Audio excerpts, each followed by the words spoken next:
தமிழக வெற்றிக் கழகத்தோட மாநாடு கடந்த மாதம் அக்டோபர் 27ஆம் தேதி விக்கிரவாண்டி வி சாலையில நடந்தது. அந்த மாநாடு நடக்கிறதுக்கு முன்னாடி எவ்வளோ விஷயங்கள் அ நடந்தது அப்படிங்கிறத கவனிச்சோம். முதல்ல அந்த இடம் தேர்வு செய்வதிலேயே பல சிக்கல்கள் இருந்தது. அதுக்கடுத்து மாநாட்டுக்கு அனுமதின்னு சொல்லி அவ்வளவு குழப்பங்கள் இது எல்லாமே இருந்தது. அதுக்கப்புறம் ஒரு வழியா வி சாலை அப்படிங்கிற ஏரியாவ தேர்வு பண்ணி, அங்க இடங்கள வாங்கி அத சரி பண்ணி மாநாட வெற்றிகரமா நடத்தி காமிச்சுட்டாரு.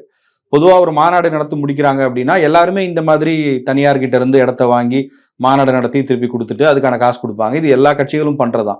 ஆனா விஜய் எங்க வந்து தனித்துவமா நிக்கிறாரு, அவர யுனிக்கா காமிக்கிறாரு அப்படின்னா, அந்த இடம் குடுத்தவங்கள கூட சென்னைக்கு வர வச்சு, அங்கேயே பஸ் அனுப்பி, பஸ்ஸில பிக்கப் பண்ணி, இங்க வந்து அவங்களுக்கு விருந்து குடுத்து, அவங்களோட நேரடியா ஃபோட்டோ எடுத்துக்கிட்டு, அவங்களுக்கு பரிசு பொருட்கள் குடுத்தது. இதுதான் வந்து ஒரு யூனிக்னெஸ்ஸா அவருக்கு பெரிய ப்ளஸ்ஸா அவருக்கு மாறியிருக்குன்னு நான் நினைக்கிறேன். ஏன்னா, நான் அங்க மாநாடு செய்தி சேகரிக்க போயிருந்தப்ப, அந்த வீசாலை கிராம மக்கள் நெறைய பேர்கிட்ட பேச முடிஞ்சது. அப்ப அவங்க எல்லாருமே எதிர்பார்த்தது என்ன அப்டின்னா, எங்க ஊர் வரைக்கும் வராரு விஜய். அவர நேர்ல நாங்க போய் பார்க்க முடியுமா? அவரோட நாங்க ஃபோட்டோ எடுத்துக்க முடியுமான்னு தெரியல. எங்களுக்கு அது ஒரு ஆசையா இருக்கு அப்டின்னு சொல்லி அந்த எண்ணத்த வெளிப்படுத்துனாங்க.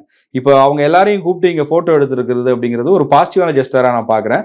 அதுலயும் வந்து ஒரு ஒரு குடும்பம் அப்டின்னா, நீங்க ஒருத்தர் வாங்கன்னு சொல்லியிருந்திருக்கலாம். இடம் குடுத்தவங்க அப்டின்னா, ஒரு ஃபேமிலில ஒருத்தரோ 2 பேரோ எத்தனை பேர் வேணா வரலாம். ஒரு 40, 46 ஃபேமிலிஸ் மொத்தம். ஒரு 200 பேருக்கும் மேற்பட்டவர்கள். அதுல நெறைய பேர் நீங்க பார்த்தீங்கன்னா, தாத்தா, பாட்டி தான் அங்க விவசாய நிலம் வச்சிருக்காங்க. அவங்க தான் இடம் குடுத்துருக்காங்க. ஆனா இவரு விஜய்க்கு இடம் குடுத்துருக்காரு, விஜய் கூப்பிட்டுருக்காருன்னு தெரிஞ்சதும், இங்க சென்னையில இருக்கக்கூடிய அவங்களுடைய கிராண்ட் டாட்டர்ஸ், பேரன், பேத்தி அவங்க எல்லாம் கூட வந்து பார்க்கறதுக்காக கிளம்பி வந்திருக்காங்க. அந்த அளவுக்கு வந்து அவங்க என்னவா யோசிச்சிருப்பாங்க? அவங்க மைண்ட் செட்ல என்னவா இருக்கும் அப்படின்றத யோசிச்சு வர வச்சது இருக்கு பாத்தீங்களா, அது ஒரு பாசிட்டிவான விஷயமா பாக்குறேன்.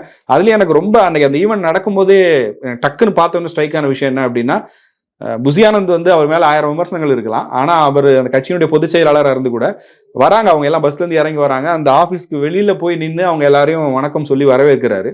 ஈவெண்ட் முடியும் போது அவங்க எல்லாரையும் பஸ்ல உட்கார வச்சு பாதுகாப்பா இவங்களை வீட்டுக்கு கொண்டு போய் சேருங்க, நீங்க எல்லாம் எங்களுக்காக இவ்வளவு தூரம் வந்ததுக்கு நன்றி அப்படின்னு அவங்க எல்லாருக்கும் நன்றி சொல்லி அனுப்புனது வந்து அது அவருடைய செயல்பாடா மட்டும் இல்ல, விஜய் என்ன நினைக்கிறாரு அப்படிங்கிறத அவர் அங்க செயல்படுத்தினாருன்னு நினைக்கிறேன். இந்த மாதிரி விஷயங்கள்லாம் உண்மையில யங்ஸ்டர்ஸ் கிட்டே ஒரு பாசிட்டிவான அப்ரோச்சை கொண்டு வந்திருக்குன்னு நான் நினைக்கிறேன்.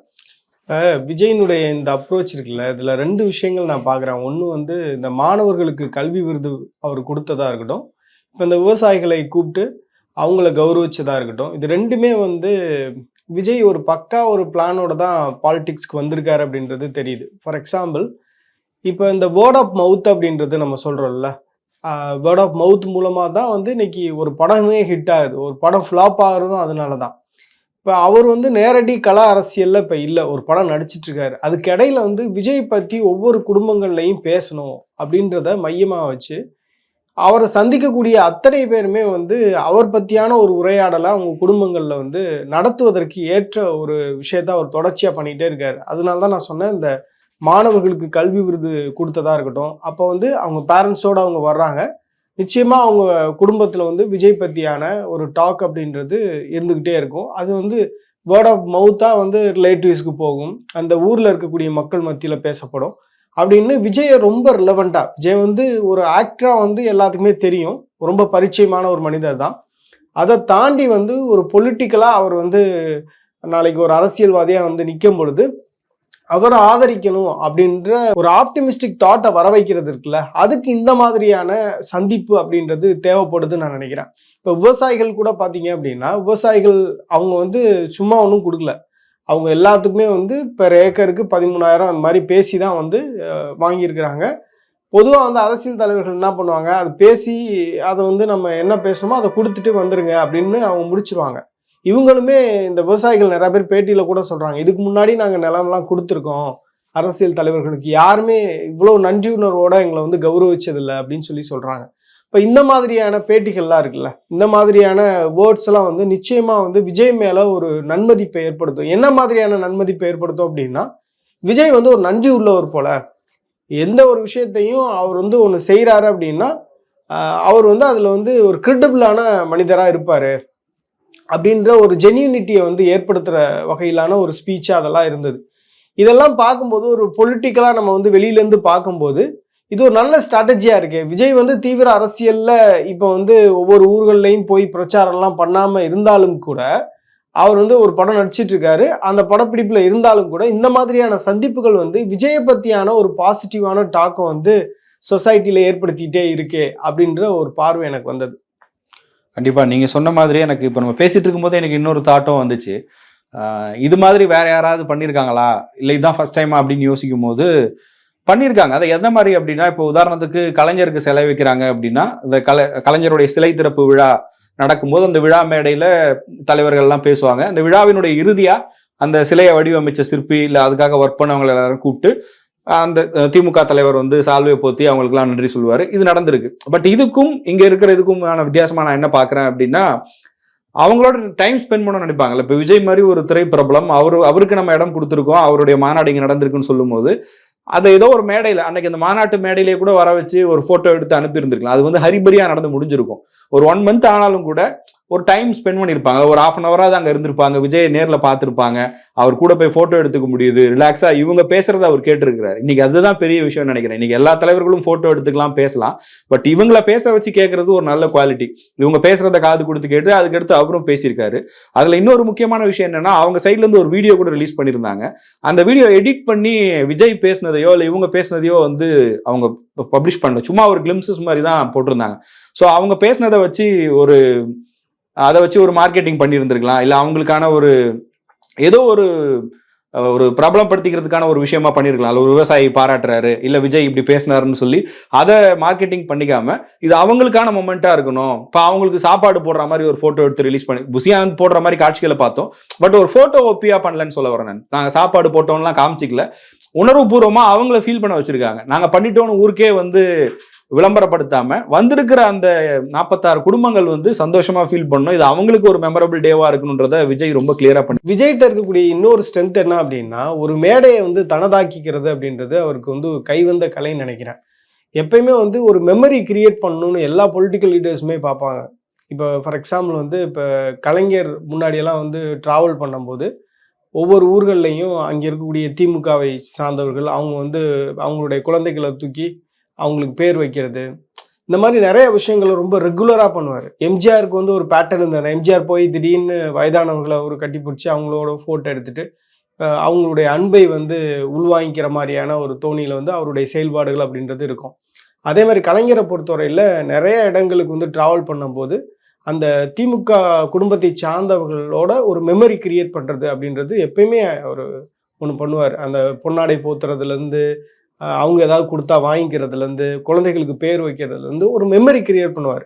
நிறைய குடும்பங்களில் திமுக குடும்பங்களில் வந்து கலைஞருடைய ஃபோட்டோ இன்னுமே அதே மாதிரி தான் இருக்கும். இப்போ நிறைய இந்த சொந்தக்காரங்களே கேட்கும்போது என்ன சொல்லுவாங்க, கலைஞர் தான் அந்த பையனுக்கு பேர் வச்சாங்க அப்படிலாம் சொல்லுவாங்க. அப்படிலாம் நம்ம கேள்விப்பட்டிருக்கோம். அதே மாதிரி விஜயை பொறுத்தவரையில் என்ன பண்ணுறாருன்னா, இந்த மாதிரியான சந்திப்புகள் மூலமாக அந்த குடும்பங்களுக்கு ஒரு மெமரியை வந்து ஏதோ ஒரு வகையில் கிரியேட் பண்ணுறாரு. அந்த மெமரி காலத்துக்கும் அந்த குடும்பத்தில் நின்று பேசும். அந்த மாதிரியான விஷயங்கள் பண்ணுறாரு. குறிப்பாக வந்து இந்த மேடைகளில் ஏன் அவர் வந்து அந்த மேடை ஃபுல்லாக தனதாக்கிக்கிறாருன்னு நான் சொல்ல வரேன்னா, அந்த மேடையில் வந்து ஒவ்வொரு விஷயத்தையும் அப்சர்வ் பண்ணும். ஒரு மேடையில் என்ன நடந்தாலும் ஒவ்வொரு விஷயத்தையும் பார்க்குறவர்கள் வந்து மேடைக்கு கீழேருந்து பார்க்குறவங்க எல்லாரும் அப்சர்வ் பண்ணுவாங்க. அவர் வந்து இந்த குழந்தைகளுக்கு மாணவர்களுக்கு கல்வி விருது வழங்கின விழாவில் பார்த்தோம்னா ஒவ்வொரு குழந்தைகளும் வெவ்வேறு விதமான ஆக்ஷன்ஸ் பண்ணுறாங்க.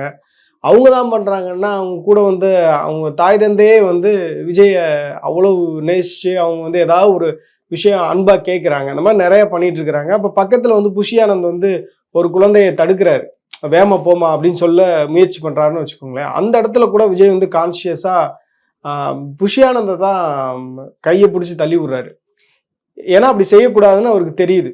ஸோ இந்த மேடையை எப்படி தனதாக்கிக்கிறது அப்படின்றது ஒரு அரசியல் தலைவருக்கு முக்கியமான ஒரு விஷயமா நான் பார்க்குறேன். ஏன்னா ஒரு சின்ன சின்ன விஷயங்கள் கூட விமர்சிக்கப்படும் அப்படின்றது இன்னைக்கு நம்ம தினந்தோறும் அரசியலில் பார்த்துட்ருக்கோம்.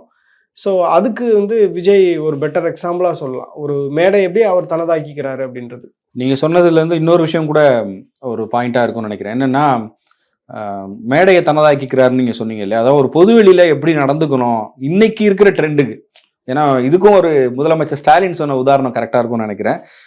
எல்லாருமே நீங்கள் ஒரு ஜாக்கிரதையாக இருக்கணும், வீட்டை விட்டு வெளியில் வந்தாலே எல்லா இடத்திலும் உங்களை கேமராக்கள் கண்காணிக்கிறது என்பதை மனதில் வைத்து செயல்படுங்கள் அப்படின்னு சொல்லியிருந்தார். ஏன்னா விளையாட்டுத்தனமாவோ இல்லை ஒரு சின்ன விஷயமா ஏதாவது ஒன்று பண்ணிடுவாங்க, பட் சோஷியல் மீடியாவில் அது ரொம்ப பெருசாக மாறிடும் அப்படிங்கிறது. அதுவும் விஜய் இந்த பாடத்தை எங்கேருந்து கற்றுக்கிட்டு இருந்திருப்பாருன்னா அவருடைய குருநாதரான கேப்டன் விஜயகாந்த் தான். அவர் மனதளவில் எந்த அளவுக்கு நல்லவர் அப்படிங்கிறது எல்லாருக்குமே தெரியும். பட் ஆனால் அவர் வந்து ரொம்ப ஃப்ரெண்ட்லியாவோ இல்லை ரொம்ப யதார்த்தமா ஒருத்தரை திட்டுறதோ இல்லை ஒருத்தரை பார்த்து கை வாங்குறதோ வந்து ஊடகங்கள்ல இல்லை சமூக வலைதளங்கள்ல எப்படியான ஒரு நெகட்டிவ் இமேஜ் அவர் கிரியேட் பண்ணுச்சு அப்படின்றது அவருக்கு நல்லா புரிஞ்சிருக்கு. அதனாலதான் அவர் வந்து பொதுவெளியில எப்படி நடந்துக்கணும், ஒவ்வொரு இடத்துலையுமே நம்மளை கவனிப்பாங்க, நம்மளுடைய ஒவ்வொரு அசைவுகளும் கவனிக்கப்படுன்றதை புரிஞ்சுக்கிட்டு தான் விஜய் வந்து அதை ரொம்ப கரெக்டா பண்ணிக்கிட்டே இருக்காருன்னு பாக்குறேன். இன்னொரு விஷயம் என்ன அப்படின்னா, இப்போ அவர் வீட்டுல இருந்து கிளம்பி இந்த பனையூர் ஆஃபீஸ் வரக்கூடிய அந்த நிகழ்வு, அதை வந்து நியூஸ் சேனல்ஸ் ஒரு சிலர் லைவ் பண்றாங்க. ஆனா அதுல வந்து அவர் என்ன பண்றாருன்னா, எங்கேயுமே அவர் தான் வராரு அப்படிங்கிறத அவர் வெளிப்படுத்திக்கவே இல்லை. அந்த ஷேடு வச்சு மறைச்சிட்டு தான் வராங்க. அவர் அந்த இடத்துல வந்து இறங்கி நின்று அங்க இருக்கவங்களுக்கு ஒரு வணக்கம் சொல்லிட்டு உள்ள போறதோட சரி. அதுல வந்து ஒரு சிலர் மாறுபட்ட கருத்தை கூட சொல்றாங்க. இப்ப பொதுவா தலைவர்கள் எல்லாம் போகும்போது பார்த்தோம்னா அவங்க வீட்டுல இருந்து கிளம்பினாலே அந்த ஒரு ஸ்பாட் லைட் இருக்கும் முன்னாடி, அந்த லைட் ஆன் பண்ணிட்டு தான் போவாங்க. ஸோ யார் போறான்றது தெரியும், பார்ப்பாங்க மக்கள் அப்படிங்கிறதுக்காக, இப்ப தெரியணுன்றதுனால நாங்க வந்து போயிட்டு தான் இருக்கணும்ன்றது தெரியறதுக்காக பெரிய தலைவர்கள்ல இருந்து ஒரு சாதாரண கவுன்சிலர் வரையும் இது பண்ணுவாங்க. பட் விஜய் வந்து அதை பண்ணல. அதுல குறை சொல்றவங்க குறை சொல்லலாம். பட் அதுல இன்னொரு விஷயம் என்ன அப்படின்னா, அவர் வீட்டுல இருந்து கிளம்பி இங்க வர்றது ஒரு ஈவெண்ட்டுக்காக, இவங்களுக்காக டைம் ஸ்பெண்ட் பண்ண வராரு. இவர் ஒருவேளை அப்படி ஓப்பனா அவர் தான் வராருங்கிற மாதிரி லைட் எல்லாம் போட்டு காமிச்சிக்கிட்டோ இல்ல ஒரு 10 வண்டியோட வந்தாருன்னா அது பப்ளிக் எவ்வளவு கல்யாணம் மாதிரி சொல்றீங்களா, பெரிய ஒரு டிஸ்டர்பன்ஸ் ஆகும் போது இந்த அரசியல்லாம் வேணான்னு சொல்லி தானே நான் வரேன், அப்ப இதெல்லாம் நான் பண்ணா அவங்களுக்கும் எனக்கும் என்ன வித்தியாசம் இருக்குன்றத செயல்ல உணர்த்தணும்னு அவர் சொன்னார்ல. ஒவ்வொரு விஷயமே அவர் பண்ணிக்கிட்டே இருக்காருன்னு நினைக்கிறேன். அவங்க கட்சிக்காரங்க நிறைய பேர் வந்து விஜயை பார்த்து கத்துக்கிறதுக்கு இன்னும் நிறைய இருக்கு. இன்னொரு சின்ன இன்ட்ரெஸ்டிங்கான விஷயம் என்னன்னா, விஜயோட காஸ்டியூம் நம்ம பார்த்துருப்போம், அந்த ஒயிட் கலர் ஷர்ட், ஒரு மாதிரி சாண்டல் கலர் பேண்ட். இதை வந்து இன்னைக்கு அந்த கட்சிக்காரர்கள் எல்லாமே ஃபாலோ பண்ண ஆரம்பிச்சிட்டாங்க.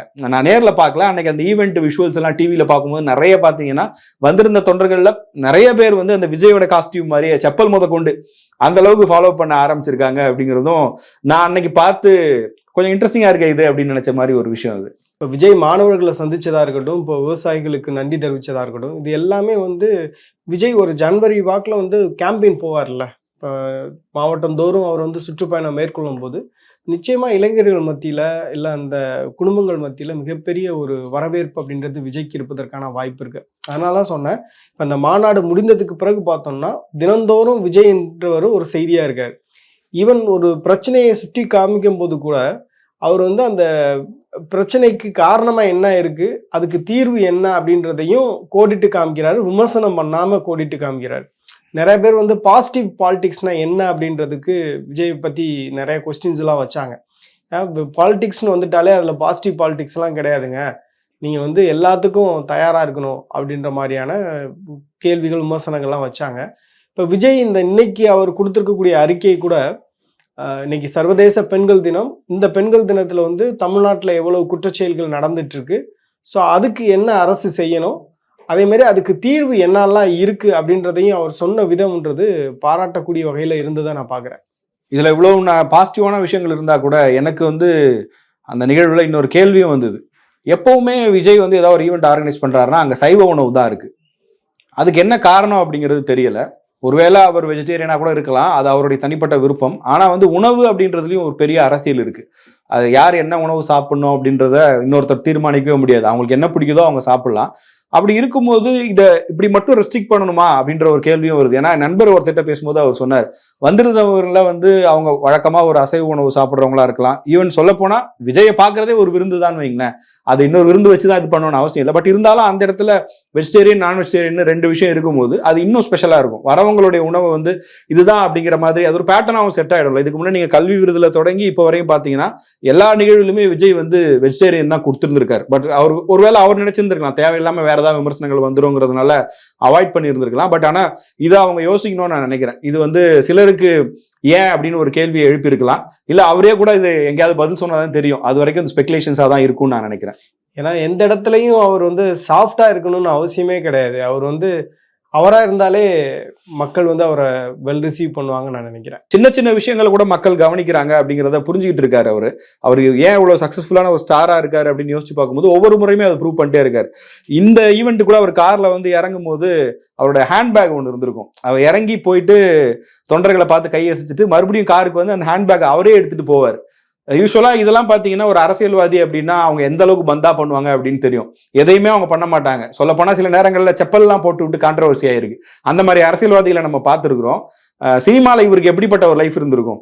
அவர் நின்னா, அவர் கேட்டா ஜூஸ், அவர் ஷர்ட்டை போட்டு விடுறதுக்கு ஒரு ஆள், ஷூ மாட்டி விடுறதுக்கு ஒரு ஆள் கூட இருந்திருக்கலாம். பட் ஆனால் பொது வாழ்க்கைன்னு வரும்போது நம்ம இயல்பா இருக்கணும். நான் தானே இது, என் பேக் என்னால் தூக்க முடியாதா, இதுக்கு ஒரு ஆள் வேணுமா, ஒரு அல்லக்கை வேணுமா அப்படிங்கிற மாதிரி சாதாரணமாக சொன்னால் அப்படிலாம் யோசிக்காம என் வேலையை நான் பார்த்துக்கிறேன். ஏன்னா பக்கத்தில் கூட யாரும் வந்து ட்ரை பண்ணல பாருங்க. யூஸ்வலாக இந்த மாதிரி நேரத்தில் அவர் சும்மா இருந்தாலும், எந்த தலைவர்களாக இருந்தாலும் பக்கத்தில் இருக்கிறவங்க வந்து தலைவரை நான் எடுக்கட்டுமா தலைவரேன்னு பர்ஃபார்மன்ஸ் பண்ணுவாங்க. இவர் அதெல்லாம் ஸ்ட்ரிக்டாக அவங்களுக்கு சொல்லி வச்சிருக்காரு நினைக்கிறேன். என் வேலையை நான் பார்த்துக்கிறேன், உங்க வேலையை நீங்க பாருங்க அப்படின்றதெல்லாம் ஒரு புது விதமான அப்ரோச்சா நான் பார்க்குறேன். உங்களுக்கு என்ன தோணுது? விஜயனுடைய நகர்வுகளை பார்த்துருப்பீங்க. விஜய் அரசியல் நகர்வுகளில் உங்களுக்கு இருக்கக்கூடிய கருத்துக்களை கமெண்ட் செக்ஷன்ல பதிவு பண்ணுங்க.